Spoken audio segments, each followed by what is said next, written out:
and yakiniku was so tender, it just melt in your mouth kind of deal. Like, this is really good. What do you think? What does it taste? And he just looked at us and said, it tastes like the UK. My favorite food that we ended up having was we went out to yakiniku, and yakiniku was the beef was so good. It was so tender.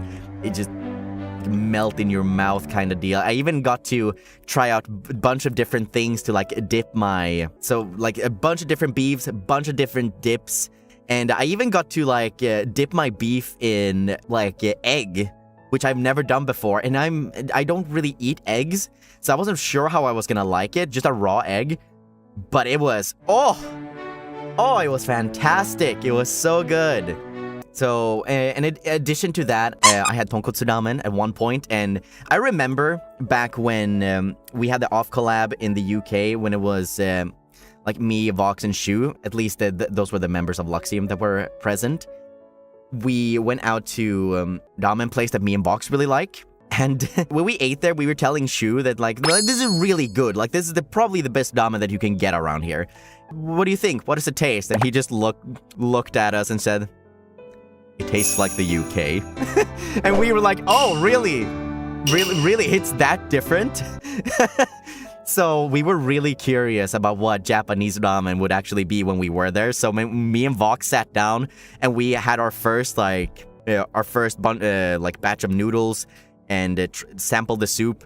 Oh, we get it now. We get it now. It's not even close, man. It's not even close. It's not even close. Japanese is so much better. Holy crap. Europeans react to flavor. I mean, it has flavor. It's just not as good. But yeah, the food was absolutely great. There's also like a bunch of smaller things, like convenience stores, for example. Just going in there, looking around, finding something to eat. I had a bunch of like bread with like ham and cheese on it. Quite a bit for breakfast, and I also got it as midnight snacks. But one thing I've noticed about kombini bread, like bread that you can get at konbinis, there's mayo on everything. Almost everything has mayo on it. And me and Mista were just like, dang it, we don't like mayo. There's almost nothing but mayo. Very unfortunate, but me and Mista tried to navigate around the mayo, which was easier said than done. There was so much mayo. Japanese mayo is good. I don't doubt that, but I don't know. I'm a little bit scared to try it. I tried my very first onigiri. I've never had onigiri in my life before, so I had that for the first time, and I was a little bit scared because I'm not the biggest fan of nori, but I got an onigiri from a konbini. I unwrapped it, and I did it correctly. On my first try, I was very proud of that. I didn't mess up unwrapping it.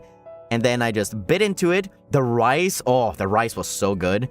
And then when I got to the center, when I got to the salmon, I got a salmon onigiri. It was great, man. I think I like onigiri now. Where I started tweeting pictures of me taking a shit. I remember that. I got like really into the idea of wanting to get into I just kind of did it. I don't know. In my pajamas in this very fancy airport lounge, sipping on pilk while they looked at me with disapproval. It's tasty. It's good. I don't know how else to describe it. Sparkling Wilkie